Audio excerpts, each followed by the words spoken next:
सर्वेभ्यो नमो नमः। अहम अस्मि डॉक्टर विजय कुमार त्यागी। मित्राणि, बीडी इंटर कॉलेज भगवानपुरस्य हरिद्वारस्य ऑनलाइन कक्षा माध्यमेन वयम् अद्य पठिष्यामः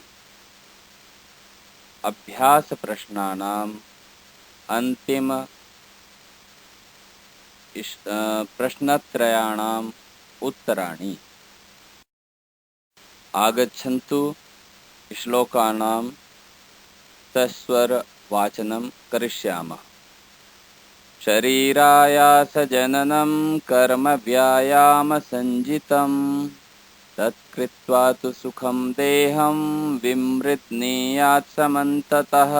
शरीरोपचयः कान्तिर्गात्राणां सुविभक्तता दीप्ताग्नित्वम् अनालस्यं स्थिरत्वं लाघवं मृजा श्रमक्लमपिपासोष्ण शीतादीनां सहिष्णुता आरोग्यं चापि परमं व्यायामादुपजायते न चापि सदृशं तेन किञ्चित् स्थौल्यापकर्षणं न च व्यायामिनं मर्त्यं मर्दयन्त्यरयो बलात्।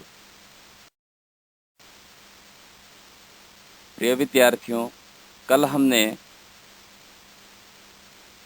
प्रश्नावली 1 से 4 तक को हल किया था। आज हम प्रश्नावली 5, 6 और 7 को यहाँ पर हल करते हुए अपने गृह कार्य और विराम की ओर चलेंगे। प्रश्न नंबर 5 के 2 भाग हैं। 5a है व्यायामस्य लाभः इति विषयमधिकृत्य पंचवाक्येषु संस्कृत भाषया एकम अनुच्छेदम लिखता। एक अनुच्छेद पैराग्राफ लिखना है। कितने वाक्य का? पंचवाक्येषु, 5 वाक्यों में। विषय क्या होगा? व्यायामस्य लाभः, व्यायाम के लाभ। अस्माकं स्वास्थ्य रक्षायाः सर्वोत्तमः उपायः व्यायामः अस्ति। व्यायामः बहुविधा भवन्ति। तद्यथा धावनं, कूर्दनं, तरणं, मल्लयुद्धम् इत्यादयः। अनेन व्यायामेन शरीरं हृष्टं पुष्टं स्वस्थं बलिष्ठं च भवति।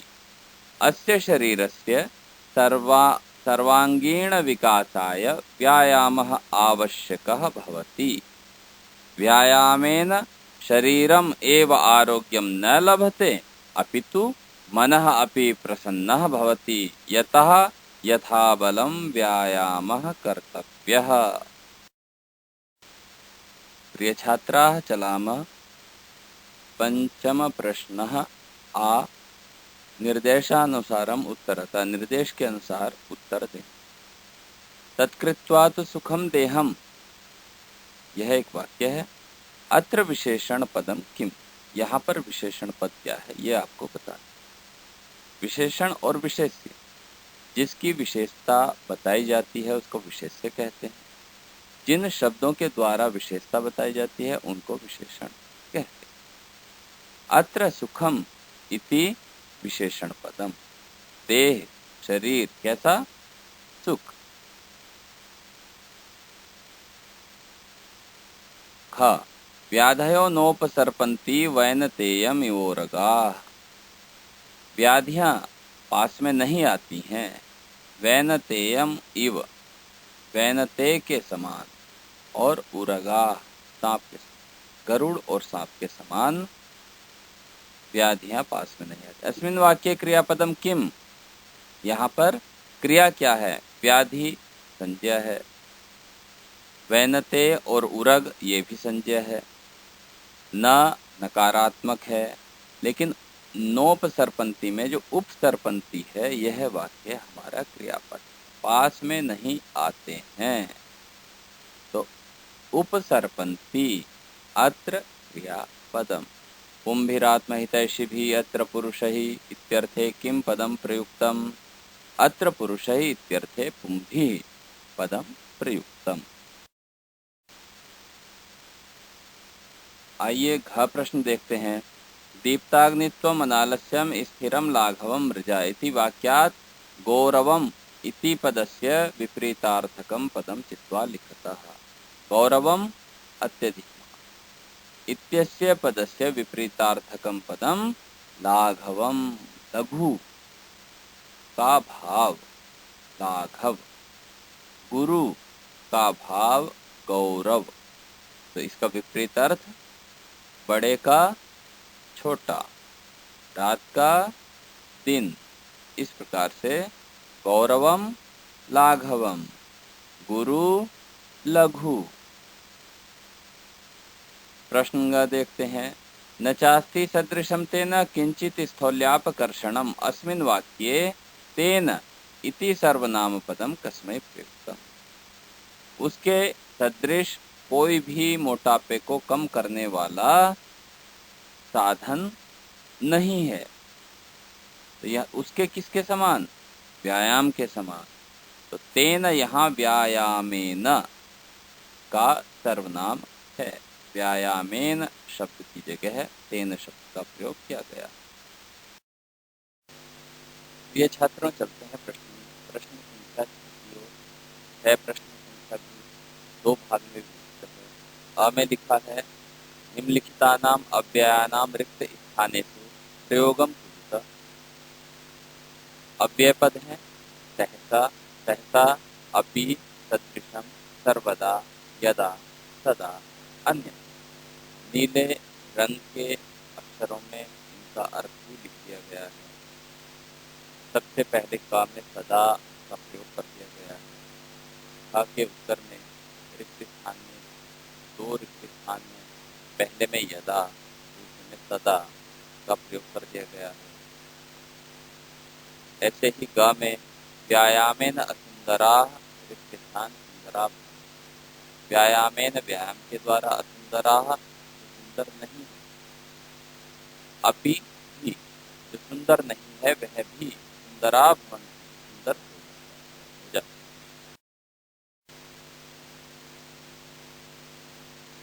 आइए आगे देखते हैं।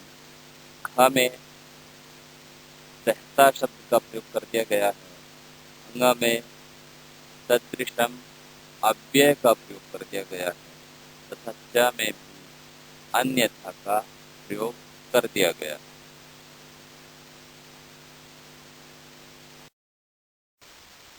प्रिय छात्रों, आइए प्रश्न संख्या 6 को देखते हैं। यद्यपि ये कर्तृवाच्य कर्मवाच्य जैसे आप अंग्रेजी में पढ़ते हैं एक्टिव वॉइस पैसिव वॉइस, इसको विस्तार से अन्य किसी दिन हम पढ़ेंगे, लेकिन अभी हमें यहाँ पर इस प्रश्न को हल करने के लिए एक उद्देश्य है। तो उस उद्देश्य की पूर्ति के लिए हमने एक तरफ कर्मवाच्य वाक्यों को लिख दिया है, उसी को कर्तृवाच्य में बदलकर लिख दिया गया है। आप ध्यान से इनको पढ़ेंगे और अपनी अभ्यास पुस्तिका में लिखेंगे। फिर भी सामान्य रूप से मैं बता दूं कि कर्मवाच्य और कर्तृवाच्य एक्टिव वॉइस, कर्मवाच्य पैसिव वॉइस। तो कर्मवाच्य में कर्म के अनुसार क्रिया चलती है। कर्तृवाच्य में कर्ता के अनुसार क्रिया का प्रयोग किया जाता है। कर्मवाच्य में कर्ता तृतीया विभक्ति होता है, लेकिन कर्तृवाच्य में कर्ता प्रथमा विभक्ति में प्रयोग किया जाता है। इस तरह से कुछ इसके नियम हैं। उन सभी नियमों को हम विस्तार से अन्य किसी दिन पढ़ेंगे। देखते हैं सप्तमः प्रश्नः। अधोलिखितेषु तद्धित पदेषु प्रकृतिं प्रत्ययं च पृथक् कृत्वा लिखित। नीचे दिए गए जो शब्द हैं उनमें प्रकृति और प्रत्यय को पृथक पृथक करके लिखना है। शब्द दे दिया पथ्यतमः। पथ्यतमः में मूल शब्द क्या है? पथ्य, ग्रहण करने योग्य, पाने योग्य। लेकिन वहां पर जो तमः आया है ये अतिशय अर्थ में तम प्रत्यय का लोप हो जाता है, तम बचता है। तो पथ्यतमः, पथ्यतमः पथ्य प्लस तम, सहिष्णुता गंभीरता, सहायता, उद्दंडता, जिन शब्दों में अंत में ता आपको दिखता है, लिखा होता है, उसमें मूल शब्द में तल प्रत्यय का योग किया जाता है, लय का लोप हो जाता है और ता उसका शेष बचता है। तो यहाँ पर हो गया हमारा सहिष्णु प्लस धन तल, सहिष्णुता। अग्नि शब्द को लेकर के यहाँ पर आए हैं, पद आया अग्नित्वम, अग्नि प्लस त्व प्रत्यय, स्थिरत्वम, स्थिर धन त्व, लाघवम, लघु धन अण, लाघवम।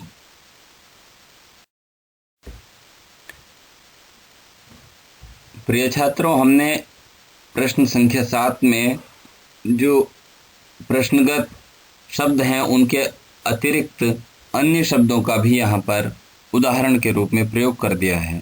कर्तव्य, क्रिया, क्री और डुक्रिया, तीनों में अंत में केवल क्री बचता है, यानी कि आप तीनों में से कुछ भी प्रयोग कर देंगे वह सर्वथा सत्य है।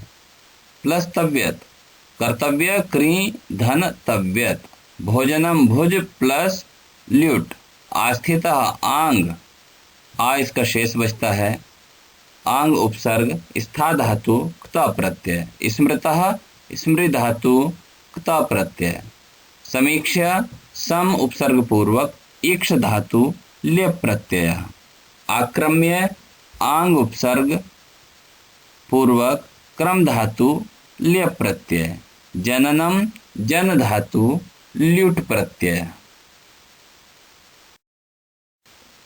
प्रिय छात्रों, गृह कार्य के अंतर्गत आपको आज कुछ विशेष रूप से गृह कार्य दिया जा रहा है। आपको अपनी पाठ्य पुस्तक में प्रयुक्त त्वा प्रत्यय युक्त जो शब्द हैं उन सबको ढूंढना है, चुनना है, खोजना है और उनकी एक सारणी बनानी है। ऐसे ही पाठ्य पुस्तक में प्रयुक्त तृतीया विभक्ति वाले सभी शब्दों को आपको ढूंढना है और उनकी एक सारणी बनानी है। स्वास्थ्य से संबंधित श्लोकों अथवा कविताओं का संकलन अन्य पुस्तकों में से खोजकर करना है। आप अन्य किसी पुस्तक, इंटरनेट या इधर उधर से देख करके आप पाठ्य पुस्तक के अतिरिक्त आप स्वास्थ्य से संबंधित श्लोकों को संकलित करेंगे। पाठ में दिए गए योग्यता विस्तारः, भाषिक विस्तारः का आपको स्वाध्याय करना है। यद्यपि पाठ के अनुसार बीच बीच में हमने काफ़ी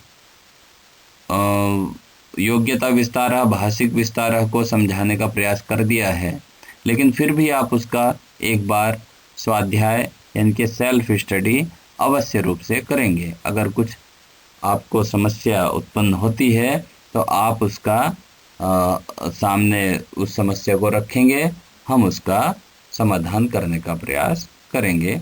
धन्यवाद। प्रिय विद्यार्थियों, अगर पूछा जाए कि आज सबसे गरीब कौन है, तो धन को चाहने वाला व्यक्ति कहेगा कि जिसके पास धन कम है वो सबसे गरीब है। जो भूमि वाला है वो कहेगा कि जिसके पास भूमि नहीं है वो गरीब है। तो सभी अपने अपने अनुसार जो है उसका आकलन करेंगे, लेकिन हम विद्या के माँ सरस्वती के पुत्र हैं, संतति है, तो हमें उस गरीबी का आकलन कुछ इस तरह करना चाहिए।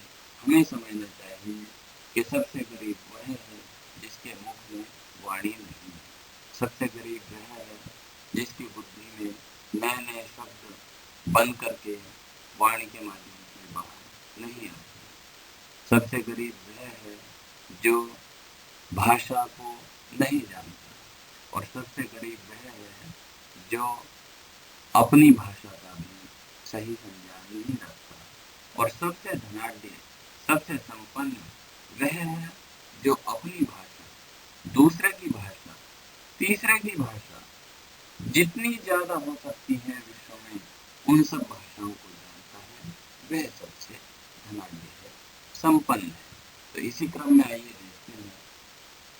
कहा कि गुणवाचक शब्दों से भाव अर्थ में क्षय प्रत्यय, क्षय का यह लोप हो जाता है, षड लोप हो जाता है, केवल यह बचता है।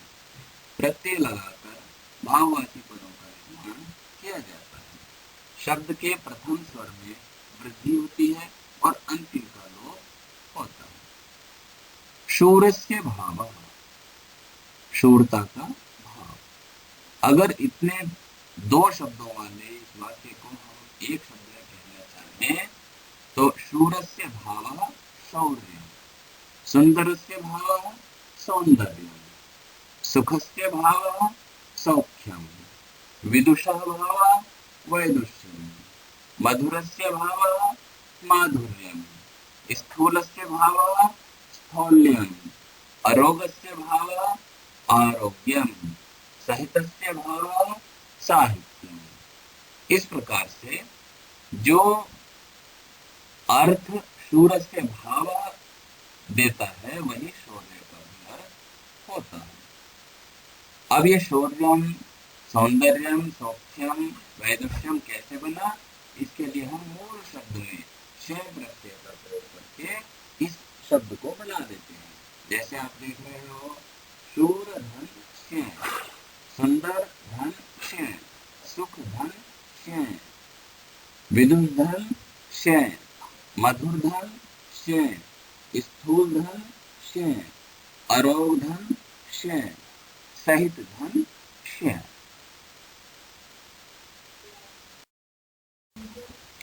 प्रिय छात्रों, एक संदेश है, यथा शरीरस्य रक्षायै उचितं भोजनम् उचितश्च व्यवहारः आवश्यकः अस्ति तथैव शरीरस्य स्वास्थ्याय व्यायामः अपि आवश्यकः।